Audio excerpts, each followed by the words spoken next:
I'm curious, like from both your perspectives, like how do we prevent people from like going to a program before they reach rock bottom? I mean, before it comes like so bad. Yeah, so I think one of the most important things that we can talk about first is why.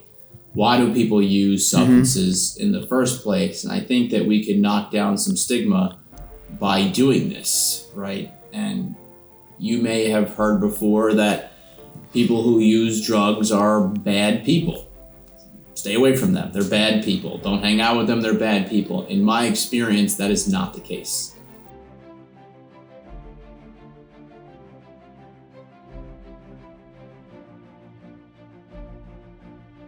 Welcome back to another episode of the Jews Next Door. We wrap up this series of child safety with substance abuse. Obviously, we'll be diving deeper in next week's episode, wrapping up the whole entire series and going a little bit deeper on some of the main takeaways. But in our last interview episode of this series, we have the incredible opportunity to talk to Mr. Stephen Hill and his father, Kevin Hill. Substance abuse, whether it's drugs or alcohol, is unfortunately very relevant within our community. In a survey that was administered this year to 2,218 sophomores and seniors across 19 Yeshiva League schools on February 27th, unfortunately, one of the very sad findings is that Yeshiva League students are above the national average in alcohol consumption and vaping, and they weren't very far off in drug usage, which is really sad. And as such, we chose to bring on someone who himself struggled with a drug addiction and really overcame it and is in recovery. And his name is Stephen Hill. He has an incredibly powerful story.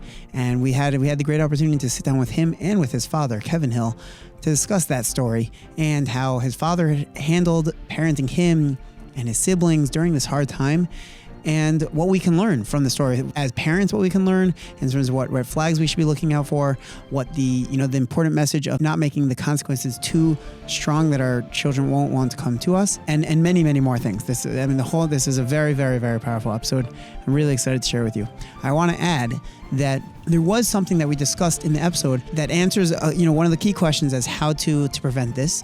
And when I was telling my students about this, they had some follow-up questions. And so I called Stephen just yesterday, and I asked him, can you clarify some of these things? And I'm going to go through some of those things in the outro. So make sure you check that out as well. Without further ado, enjoy the episode.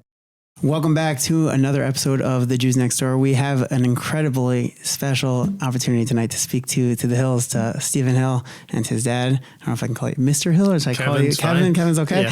So Stephen is the founder of Speak Sobriety, and he's a best-selling author, and he's also a lawyer. I don't know how he does it all. I mean, really incredible, and really is known for going to so many different places. I happen to have met you when you came to my school to speak about your story, which we'll hear all about, and about substance abuse and substance abuse and prevention and all these different things. So we're so excited. Thank you so much to both of you for joining us tonight, and it's really, really such a pleasure. Really. Absolutely. Thanks for having us on here. We really appreciate it. Amazing. So I guess, why don't we start with, tell us a little bit about yourselves, both of you. I'm Stephen Hill. I'm the founder of Speak Sobriety. I've been in recovery from a substance use disorder for over 10 years. And for the past 7 years, I've been going around to middle schools, high schools, colleges, universities, different events, sharing my story with a focus on substance use prevention and early intervention. Right? When I go to a school, I say to students, prevention, what it means to me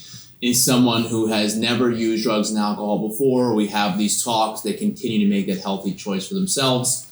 But this is also about early intervention. I am a realist, right? So we know that some high school students in particular are using drugs and alcohol. And the hope is that we can intervene early enough before it becomes an addiction, because once it becomes an addiction, everything changes. Then that person needs treatment, and that could be a very long and dark road. Yeah, totally. I'm Kevin Hill, and I'm Stephen's dad, and I am not that important in the Speak Sobriety organization. I'm just an intern trying to work my way up.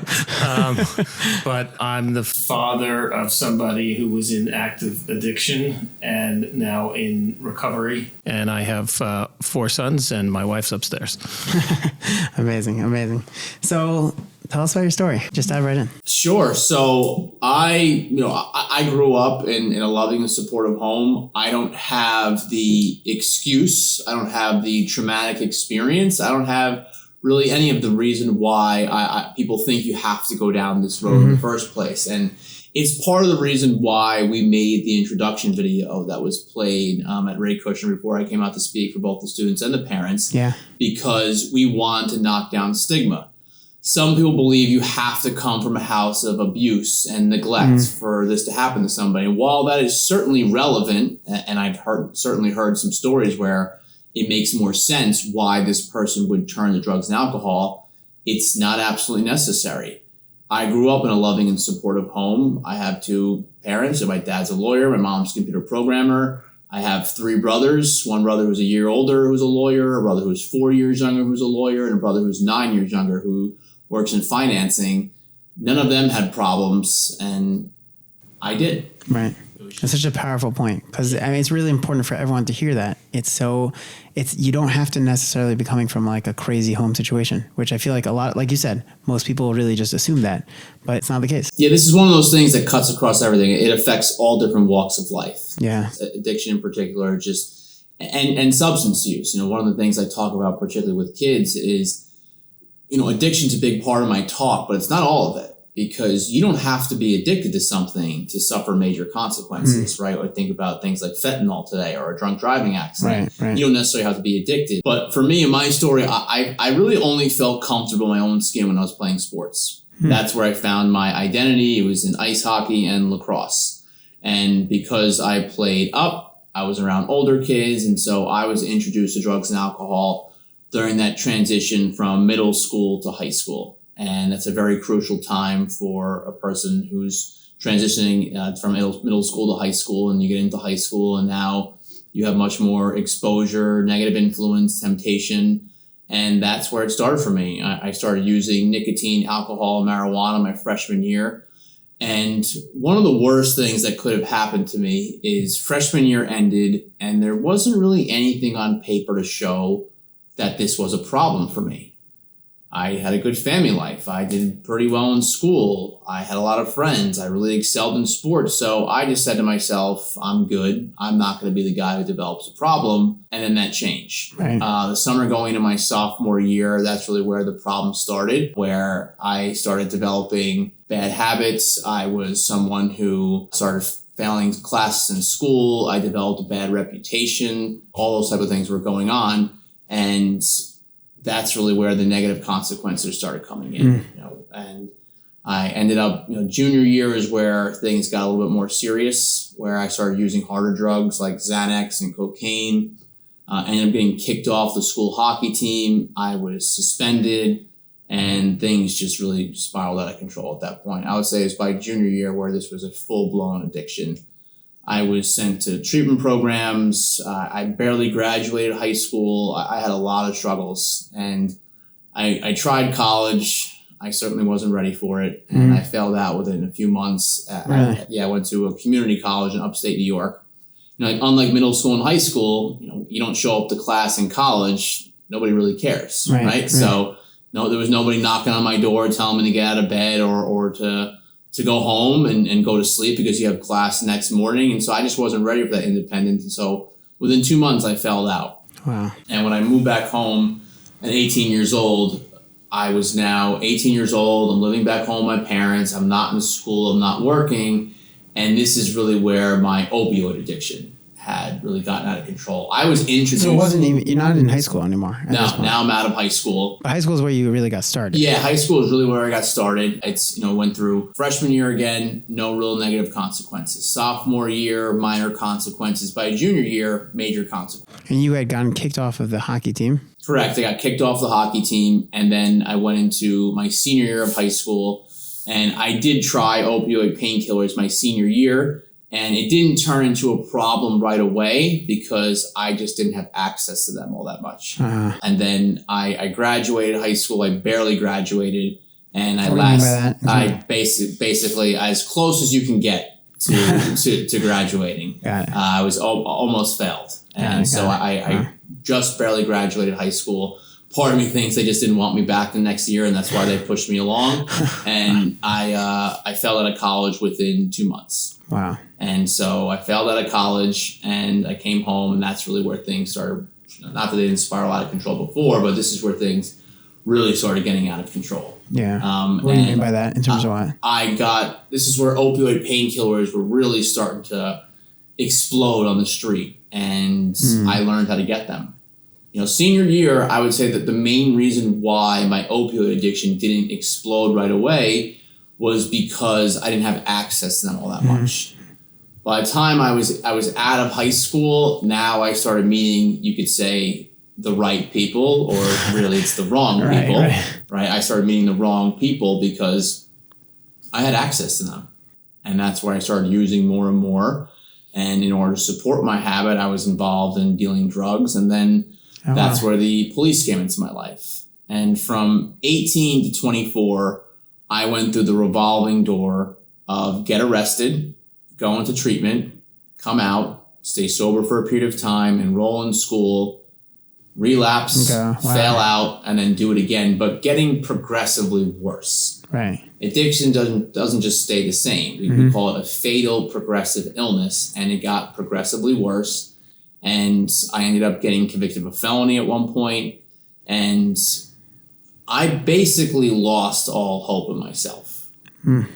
I thought I was going to die a drug addict. That's what I would say to myself. Like you gave up on yourself. You were like... Basically, I was like, this is who I am. This is what I do. And I say to students when I speak, especially, is that at 16 years old, I convinced myself I was a failure. Because of everything that was going on in my life. At 16 years old, I convinced myself that I was a failure. This is who I am. This is what I do. And there's no way for me to get out of it because I'm not good enough. I convinced myself of that. And I had that mindset for 8 more years. And I was very lucky to make it out alive. Very lucky. I know how lucky I am today. And I'm sure we'll dive into fentanyl a little bit later, but one thing I say is that if what is going on today with fentanyl was going on 10 years ago when I was still using, I believe that there's no chance I would have made it out alive. Really? It's that much more dangerous to use. Why? What's going on with fentanyl today? So fentanyl is a synthetic opioid that's 50 to 100 times more powerful than heroin and morphine, and they're using it to lace, which means mix in all different types of substances. And drug cartels have figured out how to make this. And so they're using it to lace all different types of substances. People don't know what it is that they're taking anymore. So whereas before, you knew if you bought an oxycodone on the street, it was an oxycodone. I'm not saying it's not addictive. I'm not saying it's not dangerous. But at the very least, you knew what you were getting. There was some quality control.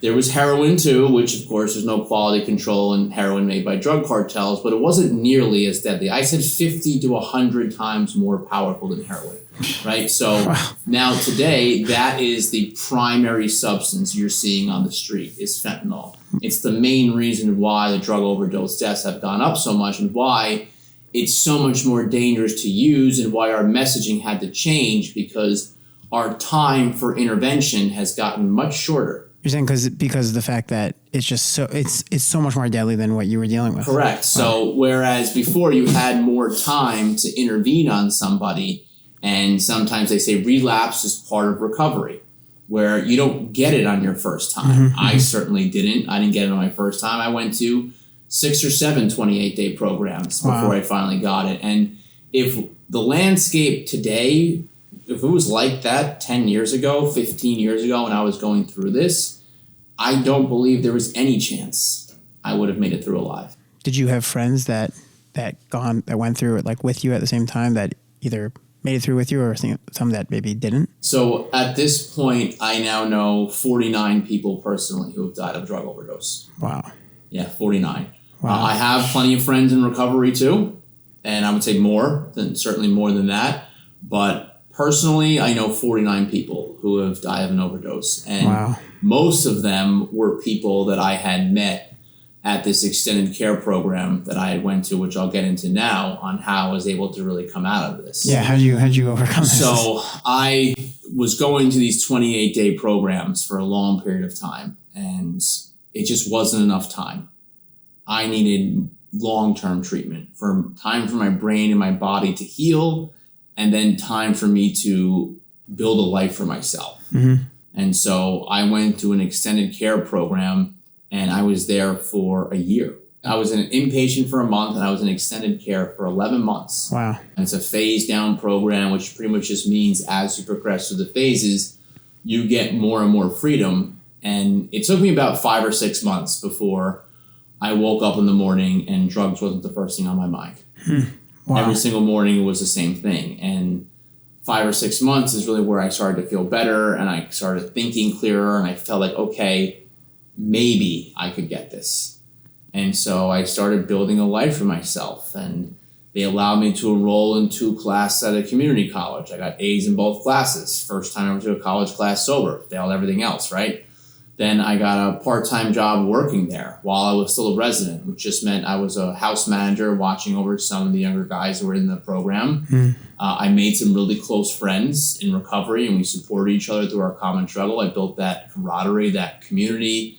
I went back to the gym. I was eating healthier. I was getting support from other people, seeing a counselor, a therapist, and all of this stuff together is how I was able to finally achieve long-term sobriety. And so I celebrated a year sober, and they have this big celebration meeting. And I graduated the program the day before. So I left the program, and they had this big celebration meeting, and I went up, and my best friend at the time, this guy named Eric Vingo, who's still one of my best friends to this day, we went through the whole program together. We went through inpatient together. We went through this whole 11-month program together, and then we moved in together afterwards. Oh, wow. And so we ended up getting our year coins together on the same night, and then we left that meeting, and I was sitting outside of our apartment, me and him together, and it was just such a surreal experience. I didn't have probation officers keeping me sober. I didn't have my parents keeping me sober. I didn't have staff members and therapists or counselors keeping me sober. I was doing it myself. Wow. And that was the first time where I realized, like, wow, like I you can do this. I can do this. This is going to be okay. It's incredible. And, from there I ended up working at that treatment program for another year. We both did. He worked on the clinical side. I worked on the residential side. And part of my job working at that treatment program was to drive residents to court dates. And I had been arrested 8 times during my addiction, all for drug and alcohol related charges. And me not being a defendant for once, I was driving a resident to a court date. People who end up with substance use struggles end up in the criminal justice system, unfortunately.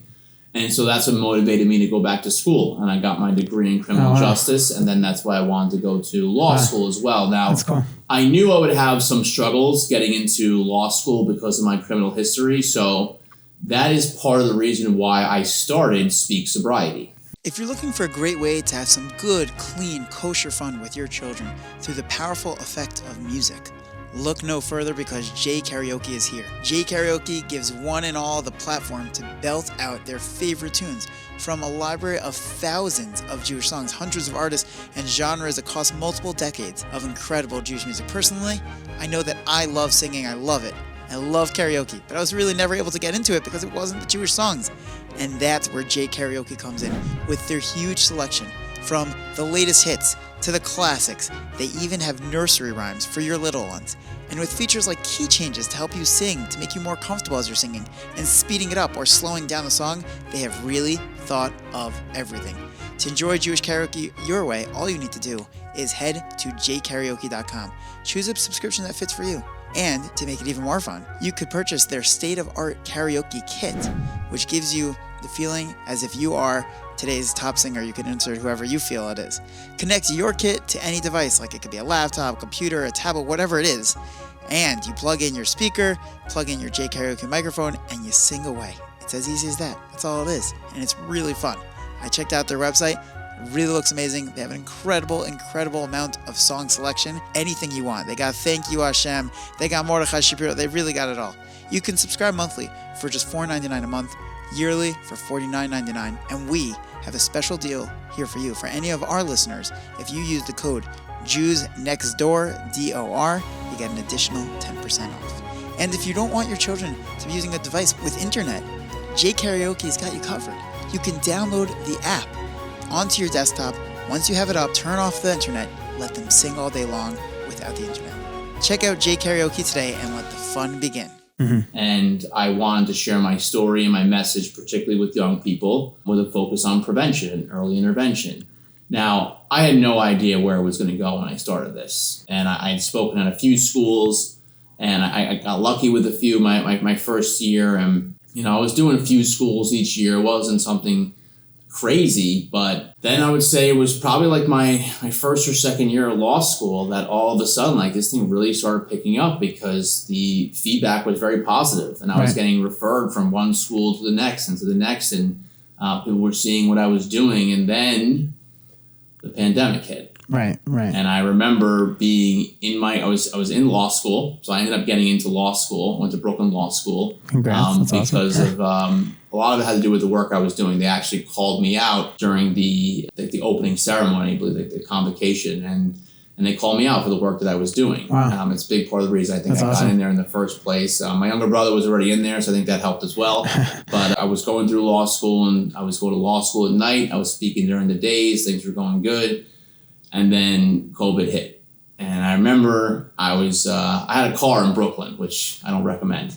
And so I was parked, and you have to do those alternate side parking days where you got to move your car. But if you sit in your car, you can then you can just sit in there. They won't give you a ticket. So what I would do is I'd take one of my law books, I'd sit in the car for an hour and a half, and I'd read, and win-win, right? Genius, yeah.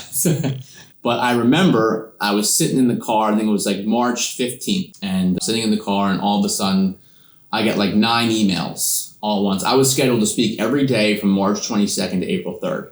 Every weekday I was scheduled to speak, and every single school canceled. Basically all at the same time. It was crazy the way it happened. They all canceled and said, we don't know what's going on. We don't know when we can reopen. Let's during the pandemic.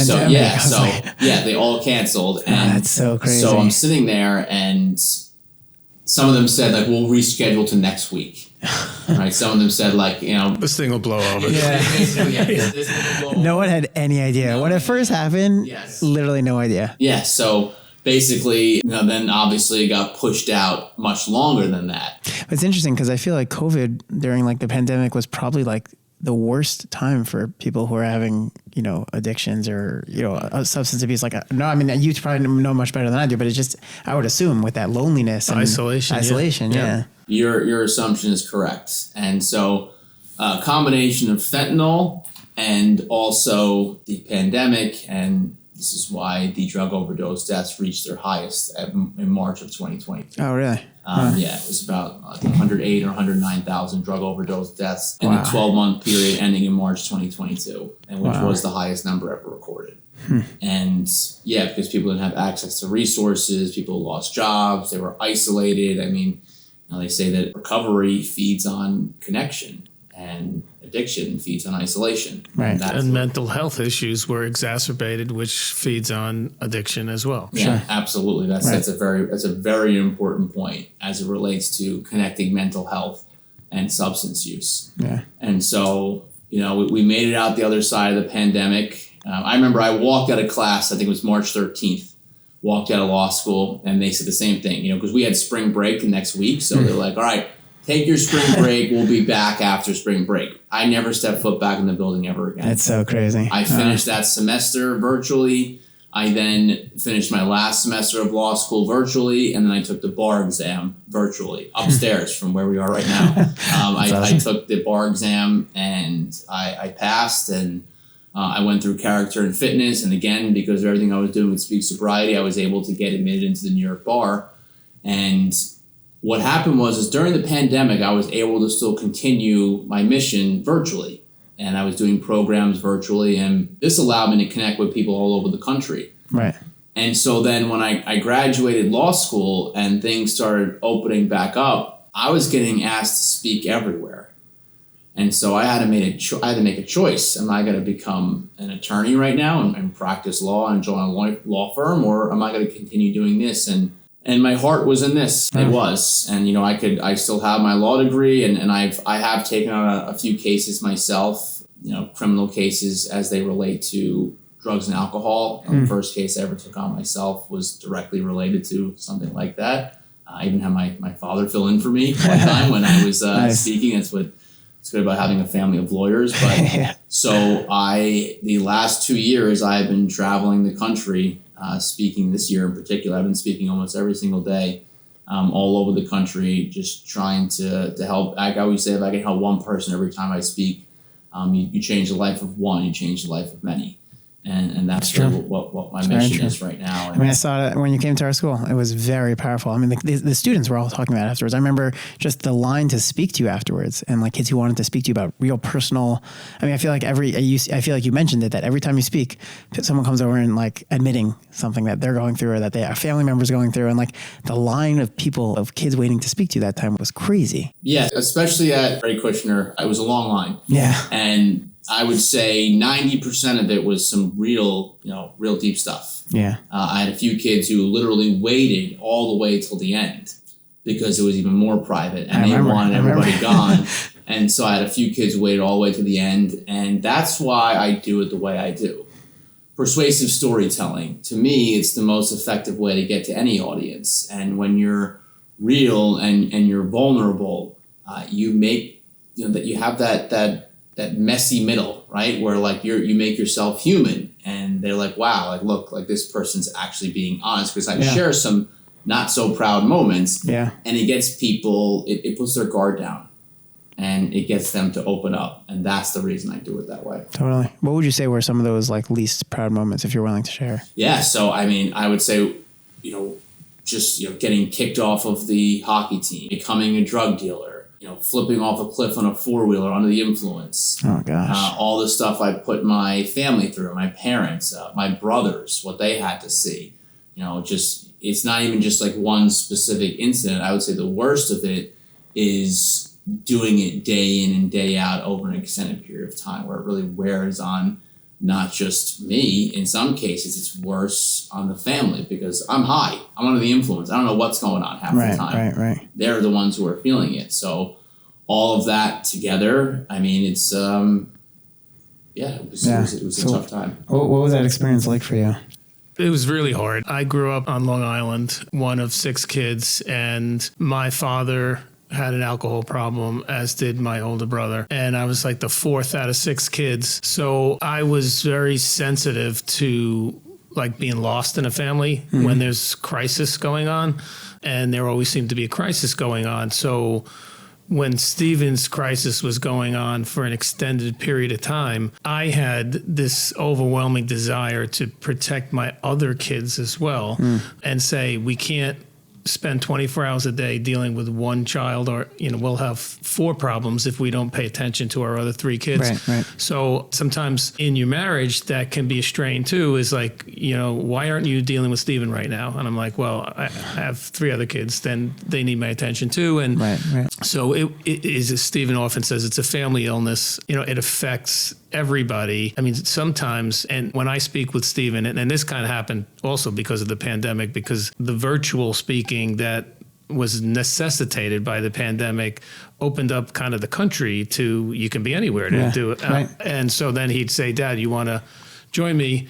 Because it's like 7 o'clock at night and all you have to do is go on your computer. And so I started to do that. And every time he speaks, I still get triggered. Like it brings me back to that horrible feeling.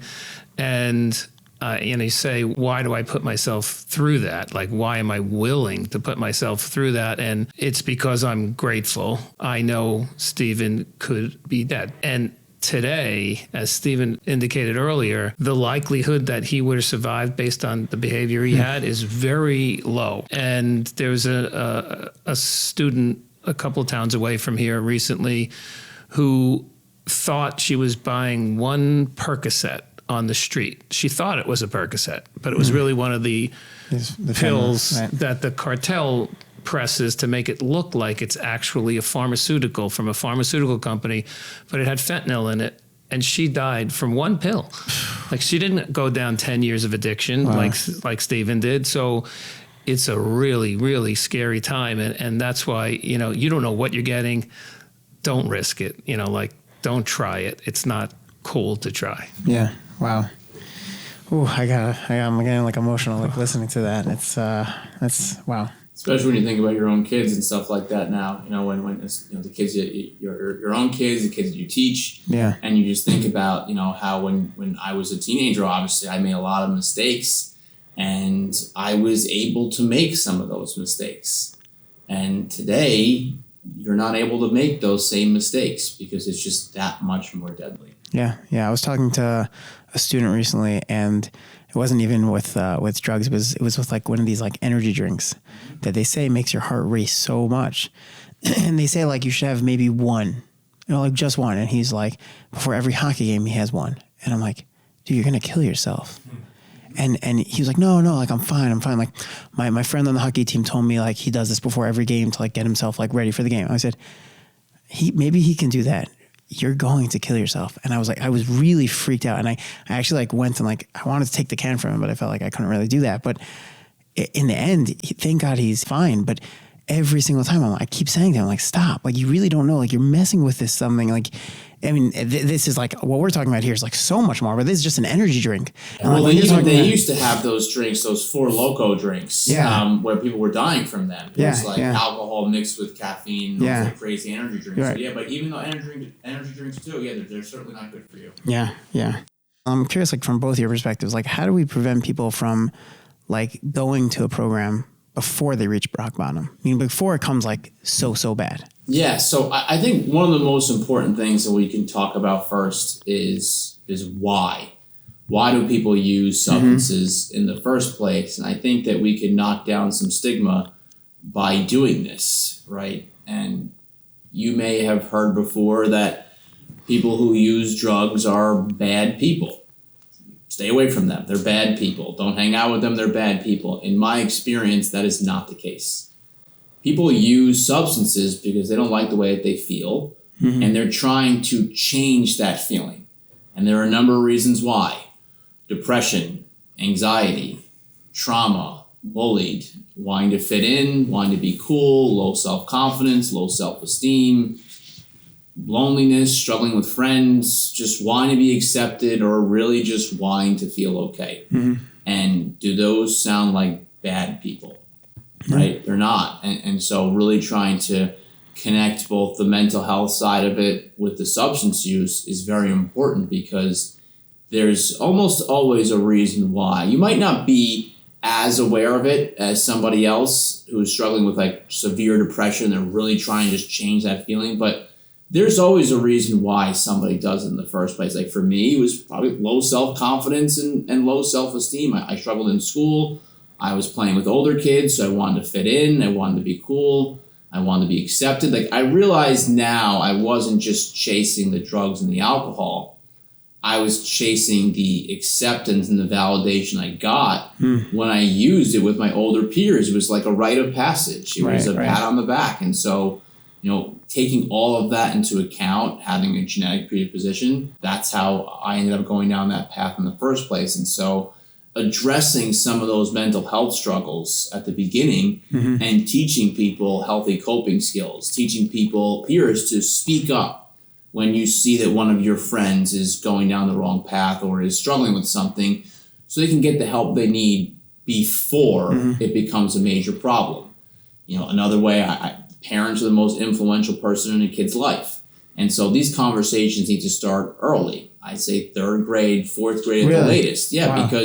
And not my talk at third or fourth grade. The lowest I've ever gone is fifth grade. I usually don't go lower than sixth for my personal talk, but you were supposed to be having these conversations beforehand. What does that conversation look like with a third or fourth grader? Yeah, so you're really just letting them know how dangerous drugs and alcohol are, and that this is not something that we do in our family.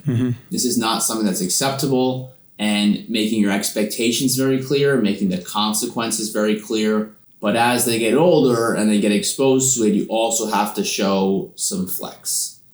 Because if your kids fear you more than they fear the consequences of drugs and alcohol, you could run into some problems. Why? What do you mean? Because if they start using drugs and alcohol, you want them to come to you when if they make that mistake. Because kids are exposed to negative influence and temptation all the time. And what if a kid has depression? What if a kid is bullied and struggles with friends, but then they find some acceptance in a group of friends who use drugs together. Right. So is that a bad person? No. And so do you want to punish that person for just trying to feel okay? No, I don't really believe in punitive action for most cases. So instead, you want them to come to you and tell you about that mistake so you can address it before it becomes an addiction. Right. Because once it becomes an addiction, that is a completely different thing, right? I say this openly. My talks work for prevention and early intervention. They do not work for treatment. What I mean by that is the most that you can get out of my talk if you're already addicted is you get vulnerable enough to ask for help, and then the real work starts. Right. If you never use something and you understand through my story when we talk about what the risks are and you say, I don't want to take that risk, then the talk works. Right. If you're just starting out and your brain isn't fully addicted yet or damaged, and you could understand what it is I'm saying, I've had plenty of kids say, well, you know what, I'm going to stop before it becomes a problem, right? That works. But when you're already addicted, the most you can hope for is that they ask for help, and then the real treatment starts. And again, that could be a very long and dark road, and that some people never make it out of. Totally. And I think you also want a somewhat of a, I wouldn't say a get out of jail free card, but if your child, as Stephen said earlier, fears you more than they fear the consequences of taking a risk of, say, getting in a car with a drunk driver or being drunk themselves and driving, because the trouble they would be in at home, they say, I'll take the risk and just drive. Is that the situation you want? No, you'd rather them call you and say, hey, I made a mistake. Yeah, totally. But I called you, and you're not going to be grounded for the rest of your life. There are some consequences to this, but you're not going to be. So, this whole idea of, zero tolerance. And I think another point that Stephen sometimes makes in his presentation is you have to be somewhat realistic that, hey, these kids are going to see other people who are drinking or using some drugs and living a pretty good life and seems to have their stuff together. So, my parents keep scaring me about this stuff, but I don't see it. But the deal is some people are going to become addicted, and you don't know if you're one of them. Right. Maybe, maybe not. But I like the point of one time Stephen spoke at a school, and one of the football captains said, I appreciate your presentation, but I don't have that problem. I smoke pot, I drink, but I do well in school, I do well in sports, and I don't really have a problem. And Stephen said that that's almost worse, because now people look at you and they think, I could be just like him. Right. And that's like what you said when you were in 10th grade or 9th grade, you were saying it was fine. Like you were doing some of the stuff, but it was kind of going. And so he's like to that football captain, do you want to be the reason somebody else gets addicted because they modeled their behavior after you? So be a leader. Right. That's a great point. This topic that we're in right now is child safety. But the first topic we did was building a relationship with a child, because if you have that foundation, then everything else, as long as you have that foundation, you really, you're going to be more or less off, pretty good. Not perfect, but more or less. So, but if I can go there, I'm curious. You said you grew up in in a loving home. So, I'm curious. What do you feel happened? Or I know you said it was your self-worth. So, what then? Maybe from your perspective, what can a parent do? I think there's a couple of factors, right? There is a genetic component to addiction. Yeah. And so there is a family history. And so all of my kids would say we're at a higher risk than the average. I could see early on that Stephen was more impulsive than our other three sons. Some friends of ours, we were taking a walk by a lake in the wintertime, and one of the parents said, last one in the lake is a rotten egg, as a joke. No other kids ran into the lake, but Stephen did. He ran straight into the lake in the middle of the winter. And that right there is a warning sign of a very impulsive person and a risk taker. Right. When I look back at my parenting style, I'm I parented 4 sons, 3 of them never developed this problem and 1 did. Should I have parented them all the same? I kind of thought that in the beginning, but now I don't think that. It's the same way if you're a teacher or a principal, certain students have certain needs and you can't reach them in the same way as other kids, and you have to find the right way to reach them. And I should have been maybe stricter with Stephen than I was with some, you earn certain privileges, and I know that he's a little too impulsive. Right. Wow. Were there like red flags that you saw, besides for the impulsivity, like things that as it started developing, or like, and you knew already that he had going on, or? Well, as Stephen said, some of the other mistakes that we made is once he developed the problem, and he was pretty good at hiding some of the early use that we didn't know about, but once he developed the problem, we started to do this treatment cycle and this send him away for 28 days, a lot of these detox places. Right. And you get counseling, but his brain didn't heal in 28 days, and then we'd spend money and time and emotion in that cycle. And then we'd have a home contract and we'd drug test him at home. His brain never got out of that addiction mode in 30 days. And he was already leaving that place thinking about using. And then also being in the same environment back at home or wherever is a trigger. So that's why for him, the year away, the time for his brain to heal and no triggers in the place that he was at was what worked. Right. Like you said, that for the first 5 months, you couldn't even wake up without thinking about drugs. Every morning I woke up with the same thought process. I mean, it wasn't as strong as it was in month 3 as it was in month 1, but like I was still thinking about it every morning. And maybe I wasn't thinking about it in month 4 or early month 5, but I didn't actually realize that I wasn't thinking about it until around month 5.5, month 6. It was like right before 6 months sober. I remember where I was like, wait, like I haven't thought about it at all today. And like, I'm even thinking about it now. I don't have an overwhelming urge to use, which is something I always had. Right. I mean, when I was in the height of it, I mean, I couldn't even imagine a day without it. So crazy. I could not even begin to fathom going a day without opioids. Like it's just, and the times that I did, if I couldn't get something, they were brutal because you get sick from it, right? You go through withdrawal. Some students don't understand that, right? And I have to explain it, like in the simplest terms, drugs are bad, you stop using, you feel worse first before you get to better. I feel like in your talk you spoke about that. Like you Correct. really... Yes, I have to do that to really get people to understand. Now, it's different with every substance, but students say to me all the time, with vaping, they try and quit nicotine, and when they try and quit, they get agitated and they get headaches and they get anxiety and they get irritable and they go right back to it because it's just so hard to quit. And that's what this is what addiction is. I spoke with an 8th grader this year who said to me, I feel like I'm going to try it when I get into high school, but don't worry, if it becomes a problem, I'll just stop. I said, okay, buddy. I said, all right, buddy. I'm like, listen, like, if it worked that way, I probably wouldn't even be here speaking to you. But it doesn't work that way. And I sat down and I took a deeper dive with him into really explaining the specifics of all of this. So, your dad was saying like some of the things that like he, would have maybe changed in the past. If you could go back and talk to your younger self, what would you say to yourself? Yeah, so I would say not to underestimate the power of drugs and alcohol.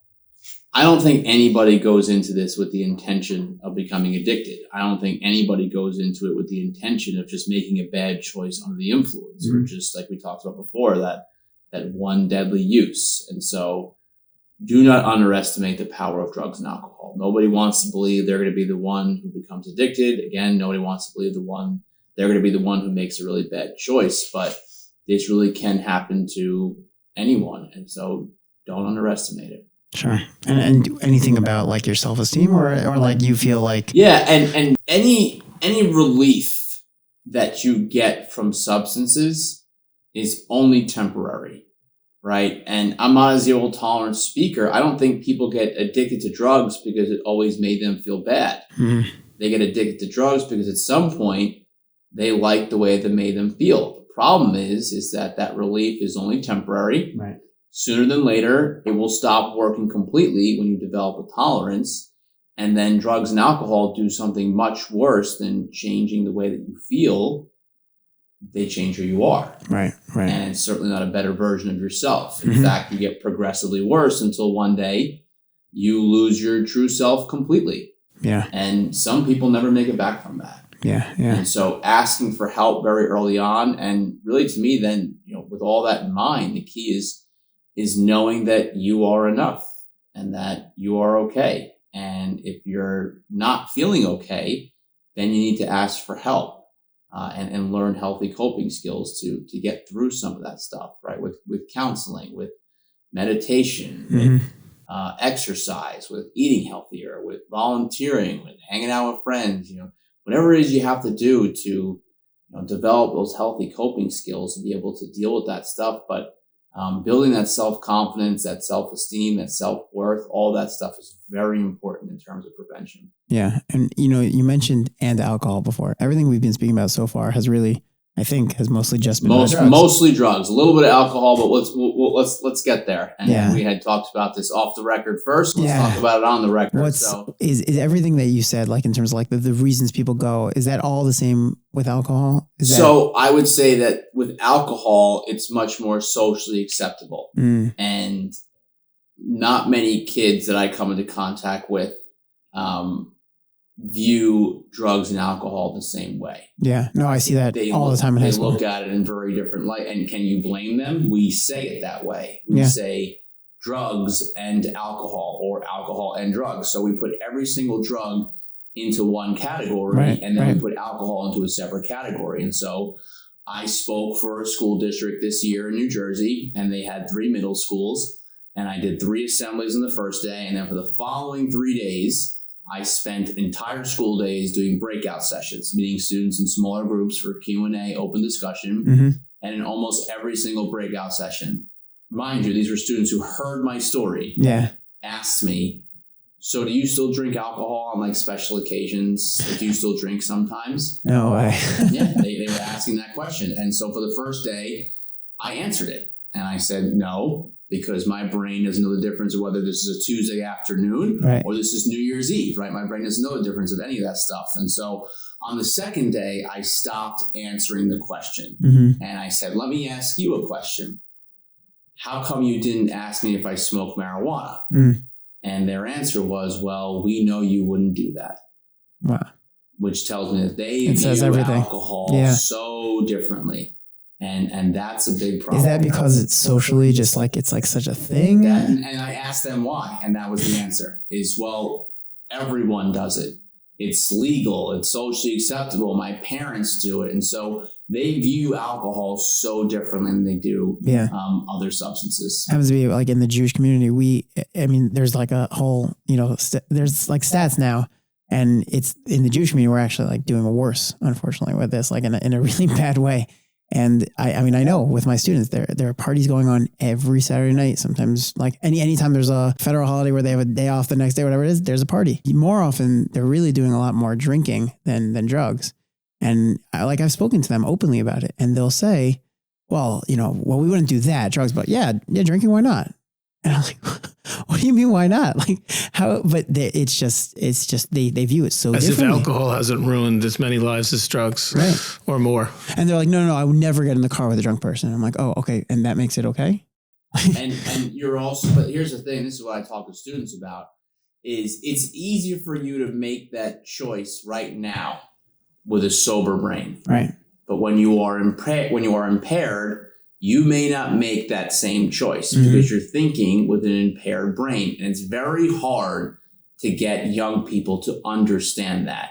I know adults who say they're not going to drink and drive sober. They go drink, they get behind the wheel of a car. Right. I probably shouldn't drive, but I'm fine. Oh, like I'm okay right now, not so bad. Yeah, just a little bit buzz. You can justify it easier. And I would say most people say that. And that goes back to what you talked about before, about not having that really strict zero tolerance approach, because students and young teenagers will probably say to themselves in those situations, I probably shouldn't drive. They might not say, I don't think they're going to say, I definitely shouldn't drive. They'll say, I probably shouldn't drive. And then they're going to say to themselves, well, what are the chances I get in a drunk driving accident versus, getting in trouble with my parents? I'll get home fine. I'll drive. Right. But we have to remove that probably. Totally. I shouldn't drive. And nobody tries a hard drug right off the bat. They do it under the influence of alcohol or marijuana. Really? Yeah. They. Yeah, and that's one of the things I talked about at the high school about alcohol and marijuana being gateway drugs. And to me, alcohol is number one. Wow. Hands down. You offer me something sober, you offer me cocaine, Molly, MDMA, Adderall, something like that, Xanax, and you offer it to me sober, I say no. Right. You offer it to me drunk, I say, maybe I'll try it. Give it a try. Right? Because you're thinking with that impaired brain. And maybe you don't do it the first time, but you have to remember too, is like as you continue to use, especially at a young age, going back to, going to the brain science of this, right? The brain isn't fully developed till you're 25. Mm-hmm. The earlier you start using, the more likely to develop an addiction, the more damage you cause to your brain. And so it gets to a point where you cause so much damage, you don't even need to be under the influence anymore to make that bad choice. Like I was under the influence of marijuana and alcohol. The first hard drug I ever tried was cocaine. The second one was Xanax. Both times under the influence of marijuana and alcohol. The first time I tried opioids my senior year, I wasn't under the influence of alcohol or marijuana. I actually did them. I did marijuana and opioids simultaneously. I did them at the same time. But when I made the choice to use opioids, I wasn't even high or drunk at the time. Now I was just thinking with a damaged, impaired brain permanently. And is it maybe I don't understand this fully, but if someone has that personality that maybe is it not I don't know if it's a personality that's addictive, you're getting addicted to things. That's a good way of saying it. So therefore then you can just as easily get addicted to, if you're going to get addicted to drugs, you get addicted to alcohol or vice versa. Or gambling. Yeah, you can keep going with it. And so studies show that if you have been addicted to something, you are more vulnerable to other addictions, right? And so I've seen that happen plenty of times with guys who got sober from drugs and alcohol turned to gambling, things like that. And so I have to be very careful about my behaviors and my choices, knowing that it's the main reason why I don't drink alcohol today is because it always led me back to drugs. Now, I'm not willing to risk whether or not I could drink alcohol safely today. Is there a chance? Maybe, but I'm not willing to find out because unlike that 8th grade boy who didn't understand that once you develop an addiction, you can't just stop. I now know if I get back there, I can't just stop. Sure. I'm curious, either of you could answer, maybe we'll start with you, but what was, the experience like for you and your wife, but also for your other children?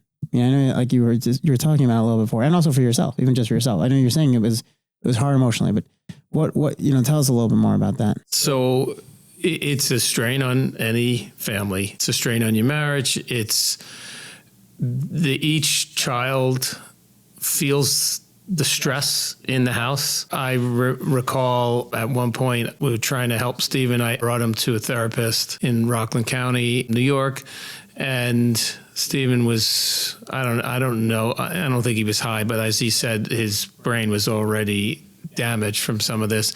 And he was arguing with me about getting out of the car. And so I grabbed his arm to take him out of the car. And then when he got out, he took a swing at me. And my wife was with me at the time too. And so I kind of just tried to hold him down.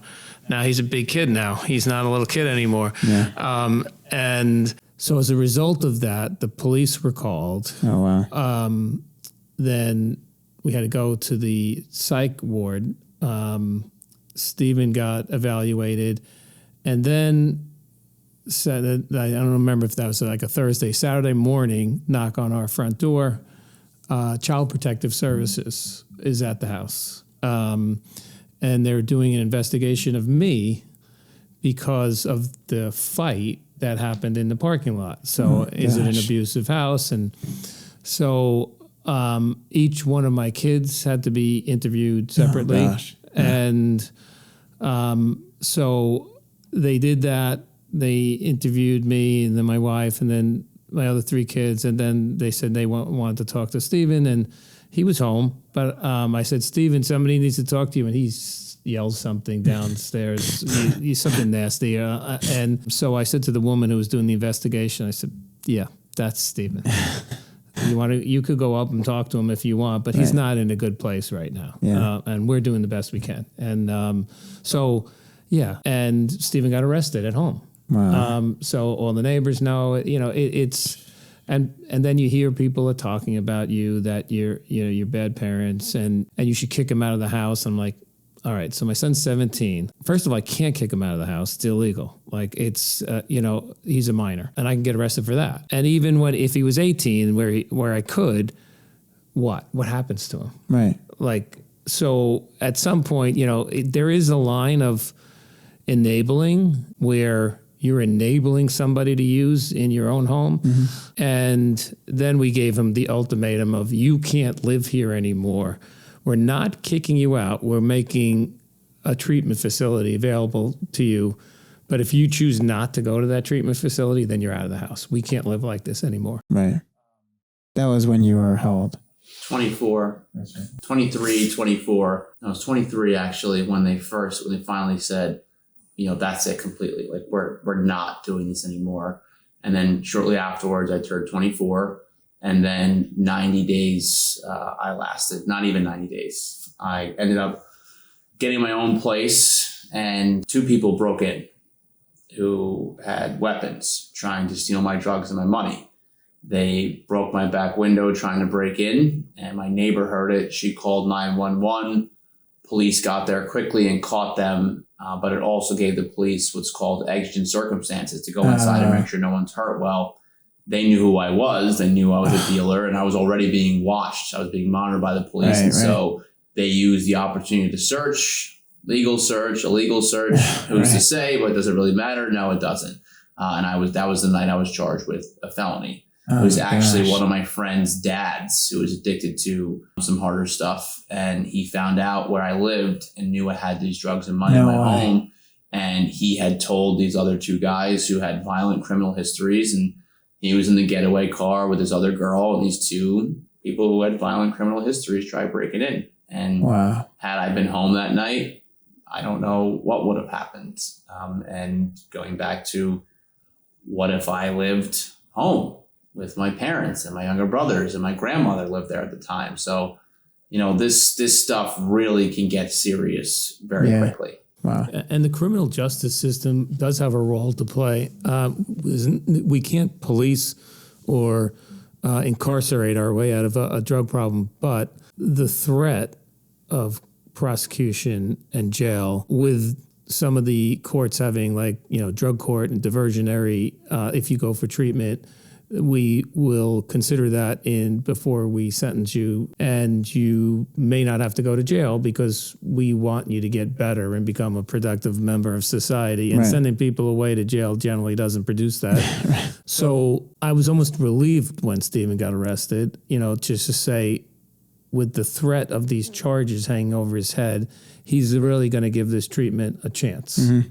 That's where that was like the turning point for you? So it was one of the things for sure. I would say it was a big motivator for me, is why I went into treatment in the first place. Because if I didn't go into treatment, I was going to go to jail, potentially prison. Wow. And that's why I went in there. Now, that's not enough. Mm-hmm. That's a good motivator to get somebody in there, but that's one small piece of it.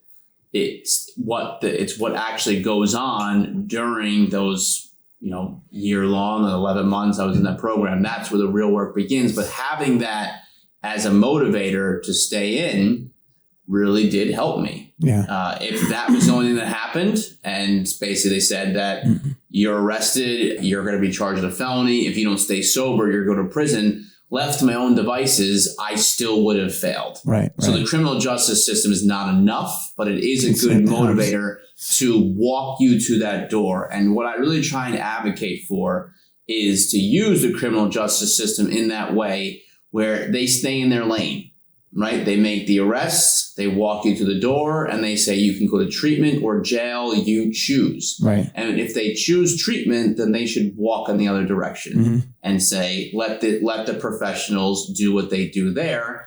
And if everything goes great. If things go bad, then yes, you report back to the criminal justice system. But personally, I think drug court is a step in the right direction. I do, but I'm not that big of a fan of it. Right. I noticed you said before, unfortunately, earlier on in the time. I think that it's still very fear-based. Yeah. I am. I don't like the stigma of it all. I don't like that people have to walk into a courtroom and speak to a judge, most of which have no idea what it is that they're talking about in terms of addiction. Yeah. When I was in Brooklyn Law School, we did a site visit. I took this problem-solving justice class. And it's basically about like, how do we solve problems in the criminal justice system? And they brought us as students to a drug court. We all sat in the jury box as these people who were in drug court had to get up and, their name is called and the judge asked them questions about their personal life and their recovery. And I was crawling out of my skin as I can see as us law students are sitting there like picking this person apart and like taking notes on this person. Yeah, and as like they're getting. You like felt it. I felt it bothered me so much just watching this kid up there struggling, and as we're like all sitting there like just evaluating him. It was brutal, and the judge had no idea what he was talking about. He was like, "Do your meetings." I'm like, "What?" Like you don't know what you're talking about, and so. That stuff gets me going, as you can see. I see. Back a little bit. But that stuff gets me going. Now, it's a step in the right direction. Don't get me wrong.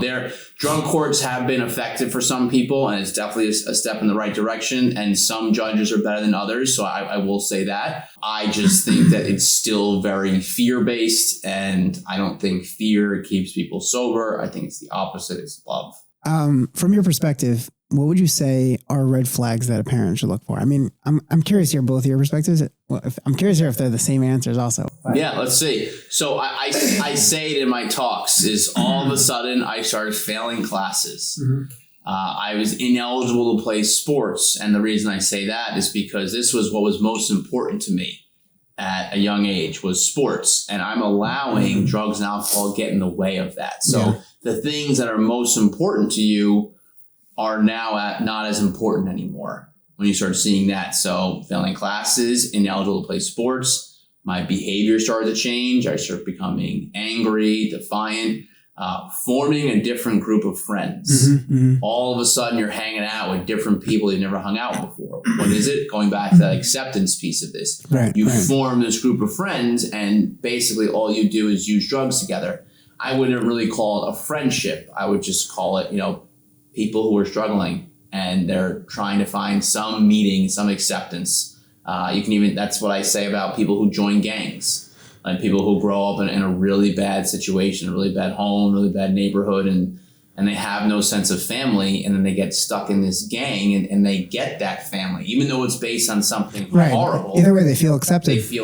Right? So, I got in love with not just drugs and alcohol, but the lifestyle of it, the way I acted, the way I talked, the music I listened to that glorifies substance use and selling drugs, being very secretive, being a liar, getting caught in lies all the time. I'm curious because your dad actually said that before, how like in the beginning, you really, really kept it hidden. How did, I feel like it's good to open that up, like to air that because for parents to know. Part of the problem freshman year is that I didn't do it enough where it was affecting me so much that there was no hiding it. And so I was really careful about it. I would put Visine in my eyes if I was high to hide the red eyes. I would change my shirt. I'd use cologne just to get the smell of marijuana away. Problem today is now with vaping, it's not the same sense as smoking. You can actually hide it a lot easier. But like those are just like some of the things that I did. I would, if I was going out drinking, I would make sure I was saying I was sleeping at a friend's house, right? I'm going to go sleep at this friend's house. And then, you want to try and pick the house who has the least strict parent, things like that. And that's how I was able to get away with it. But, that only lasts for so long. Eventually you get caught and worse for me, I would say, was when I stopped trying to hide it. That's where things really get bad. Right. Where you don't care anymore. I'm not even going to try and hide it. This is who I am. This is what I do. Right.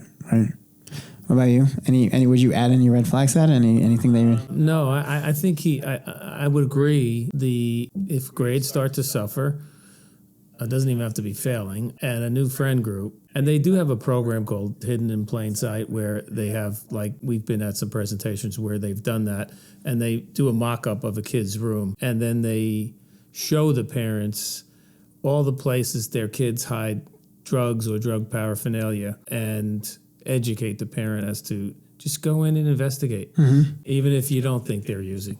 Just they're at school, go in and do your little investigation. What would you say parents can do to protect their children more? It's a tough one. It is a tough one because you can give all like the responses, and what I said at the beginning there is really about having those conversations early and letting them know that these are very dangerous substances. Drugs and alcohol are very dangerous, and that this is not acceptable. This is not something we do in our family.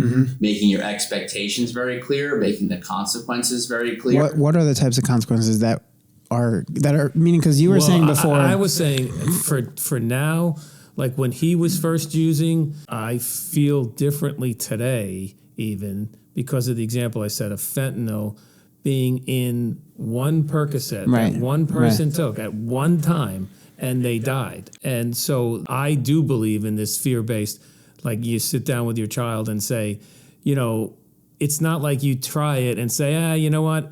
I didn't feel great from it. It didn't do any wonderful thing for me. Is it, or I did like it. I had a great time. I took this drug and I liked it. But one illegal drug that you buy in the street that you think is a Percocet or another pharmaceutical could kill you. Right. It's not worth it. Don't do it. It's like, even if the parents did it when they were a kid, like you said, I used to smoke marijuana when I was in high school or college. And so their attitude about it is, all right, it's not the end of the world, but it can be the end of the world now. Right. Well, what would you say is, because you were talking before about like really not having them have more of a fear of you than the consequence. So like, how do parents strike that balance, right? Like, what is that balance of like making sure that they know this is really like, no, like this is serious, but also at the same time making them not saying it in a way where the consequence is going to be so strong that they're not going to want to come talk to you about it. Like, how do you? I mean, besides, explaining your own fear of just how one pill or something could kill you. And even no matter what you talk about with alcohol or marijuana, at the end of the day, I do think, and I understand the objection to saying this, because if you say, if you're ever in trouble and you find yourself drunk or high and you're scared and you might get in a car, call me, and it's not going to be the end of the world, are you saying you're almost implying that it's okay to try it once, or it's okay to try it? You say, no, it's not okay, but I'd rather you be alive. Right. And I won't approve of it, and there will be consequences, but I'm not going to ground you for the next 5 years. Right. What do those consequences look like without them thinking like, okay, I can never really go to you for real, because like yeah, I mean, it's going to be different for every kid. And so what I say to parents is, you have to remove some privileges. Try not to take away things that are good for them. An example I can give, right? So like sports versus video games, right? So there is definitely a positive outlet for playing sports, with especially teams, just a physical activity, what it does for your mental health. Video games, I don't see a lot of value in that. They like to do them. They like to play them. And so remove the things in their life that they like to do, but also don't bring much value to them. And that would be video games. Right. I wouldn't want to, remove protective factors in a kid's life, because they may just end up getting depressed and getting worse. Right. But like, privileges of going out with friends. Yeah, it is important to socialize, but feeling that and having to go out with mom and dad that night instead to have a talk, that's valuable to them. Yeah. And if you end up being a principal in a school, I think with the sports teams, we talked to some coach in Connecticut at one point, because the whole harsh punishment that Stephen received, and they kicked him off his hockey team. He went, got some treatment, got some help. We had a home contract. We had a counselor. We had a school psychologist, all saying, let him play lacrosse in the spring because it's a great outlet for him. If he doesn't do that, where's he going to go? And the school said no. And this coach said, like, you could almost see his head exploding, saying, that was such a bad call. Right. And he goes, if one of my athletes did something wrong, maybe I'm going to bench him. I'm not kicking him off the team. Right. And maybe I'm going to make them do community service or a bunch of tasks that they don't want to do. But rather than taking the protective factor completely away from them, then they're like, I got nothing left. Yeah. You add more value, builds character. People are like, well, you need to punish them so they learn their lesson. I'm like, I'm not interested in punishing people. I'm interested in changing the outcome. Yeah. How are we going to make this person better? How are we going to prevent this from happening again or getting worse? Right. And people think that punitive measures, punishment is the way to go. And that particularly does not work very well with teenagers whose brain are not fully developed. And also teenagers who are looking on the media, like social media and TV, it's so normalized. Correct. And also they look around and they see adults who themselves are also drinking or sometimes using, Glad you brought that up. I'm glad you brought that up. So I talk about this quite often during breakout sessions about social media because either I bring it up myself or I get asked questions about it. Yeah. And I really talk about playing out the whole tape.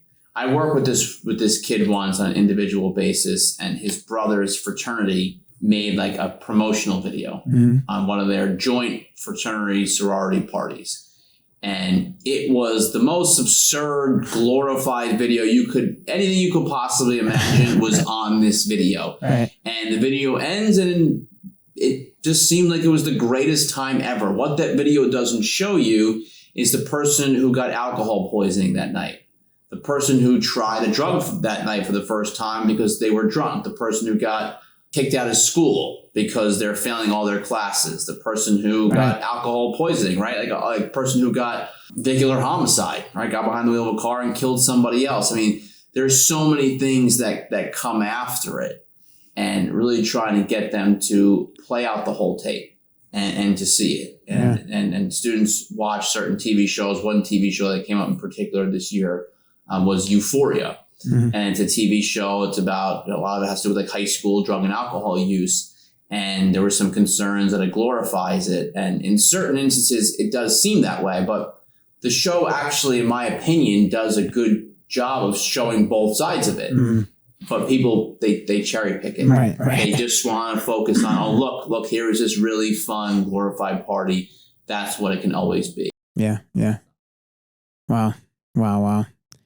As we wrap up, any final message from either of you or both of you about, to parents, what can parents do to really make sure that their children are safe when it comes to both, drugs and alcohol? Yeah. So my final message would be first that addiction and substance use do not discriminate.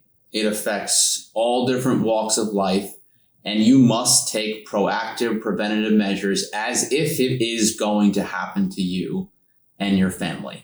That's the mindset you need to have, because the title of our parent program is Not My Kid.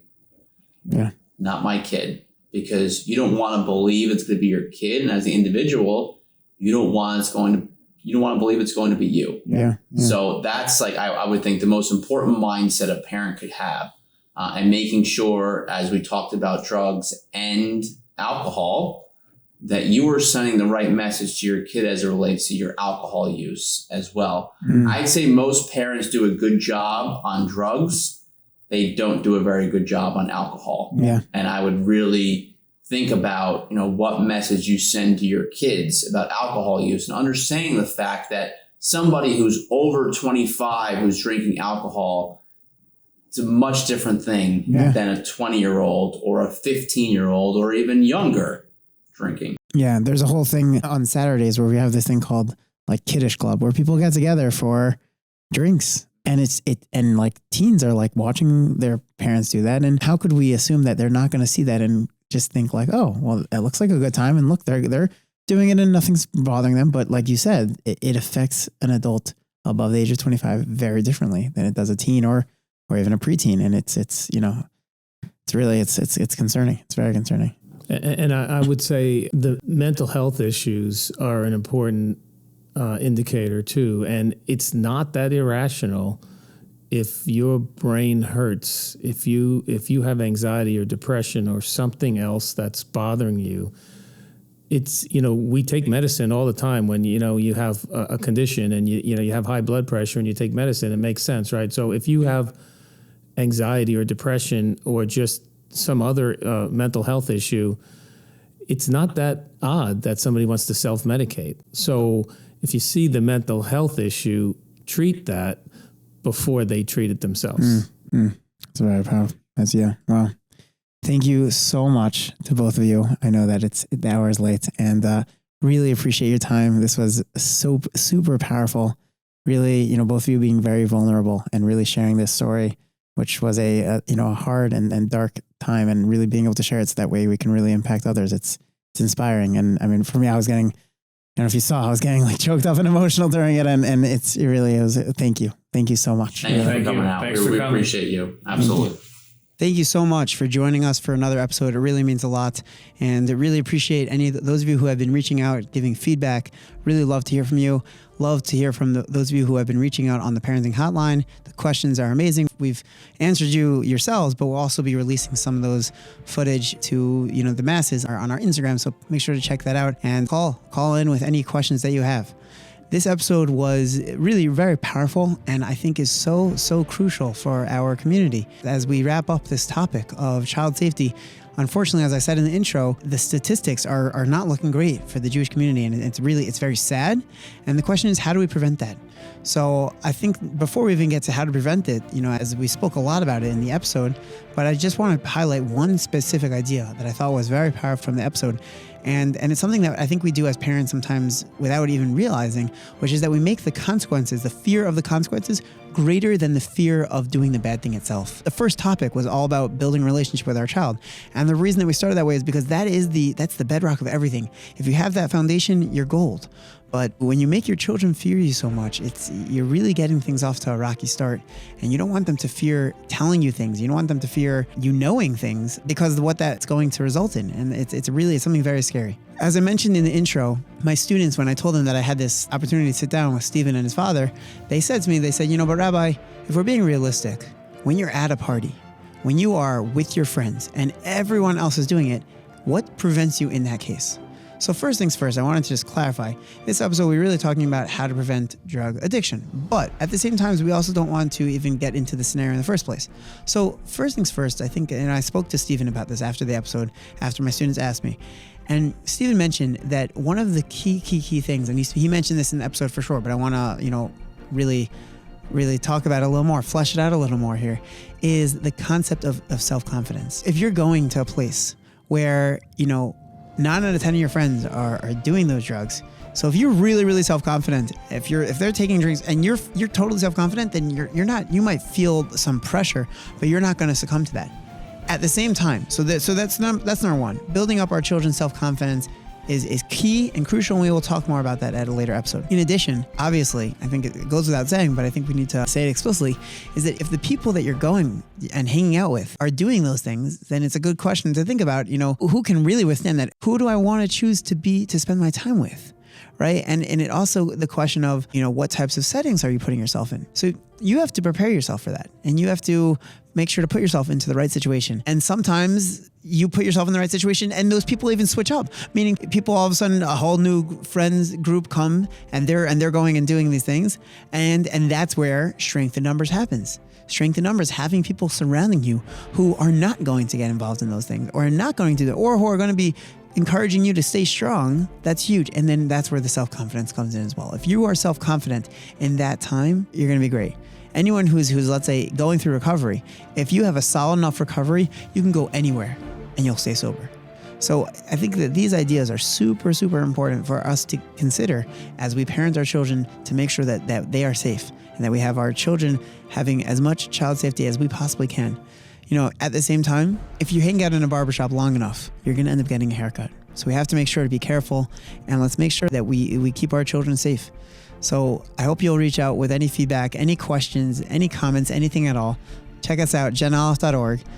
And we have great content coming your way. Next week, we have our deep dive where we are going to dive into the episodes, each of the episodes. We had 5 topics in this specific topic, 5 categories within child safety that we spoke about. And we're going to do a really deep dive to go into each of them. And so what takeaways we should be taking away and going even a little bit deeper and going a little more than just what was the takeaway from the episode. And then we have a very, very special guest episode coming up in 2 weeks. Very excited to share with you, Rabbi Shimon Russell.